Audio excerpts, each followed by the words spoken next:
When my wife, Emma, told me she needed to find herself, I didn't know how to respond.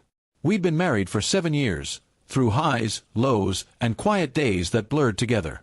She said she felt lost, like she'd become someone she didn't recognize. I offered counseling, a trip, even time apart in the same house. But she said she needed distance, real distance, to breathe again. And so, one morning, she packed her bags, kissed me on the cheek like a stranger, and left. For the first few weeks, I waited for her messages, half hoping she'd call to say she missed me. But her texts were short and emotionless. "I'm okay. Just focusing on myself. Please understand." I told myself she'd come back once she realized life wasn't about chasing something undefined. I didn't argue, didn't beg. I just waited. But waiting slowly turned into a kind of quiet grief that settled deep inside me. Everywhere I looked reminded me of her, the half-empty closet, her favorite mug, the framed picture from our honeymoon. I tried to keep busy, working late, joining a local gym, even volunteering at a community center. That's where I met Lily. She was one of the coordinators, calm, confident, and grounded. The kind of person who didn't talk about finding herself, because she already knew who she was. At first, I didn't see her as anything more than a friend. We'd share coffee breaks, talk about books, music, and the strange way life tests people. She listened without judgment, and when she laughed, it wasn't forced, it came from somewhere real.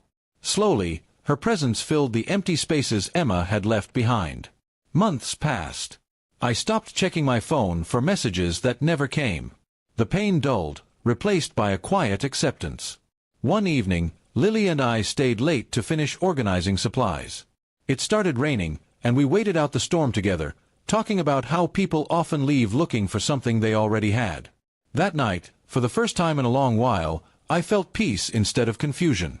Lily and I began spending more time together. Walks, dinners, quiet evenings watching old movies. There was no rush, no need to define anything. She didn't try to fix me, she simply existed beside me. And in her steady presence, I found what I didn't know I'd been searching for: clarity. 6 months after Emma left, I received an email from her. She said she was coming back. Her message was full of self-discovery quotes and apologies, claiming she'd found herself and now understood what she wanted. A part of me felt relief, but another part hesitated. I didn't know if there was still space for her in the life I was now living.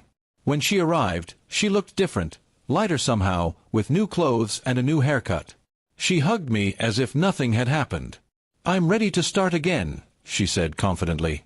But as she looked around the house, she noticed subtle changes: Lily's books on the table, a photo frame with us at the community center, a second coffee cup in the kitchen.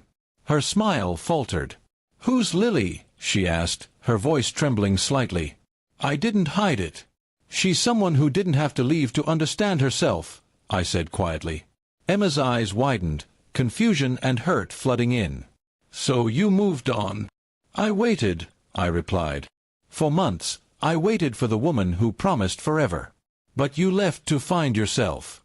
And while you were gone, I realized I didn't lose myself, I lost someone who didn't know what she wanted." Tears filled her eyes. "I thought you'd understand," she whispered. "I just needed time." I shook my head gently. And I needed someone who didn't run when things got hard.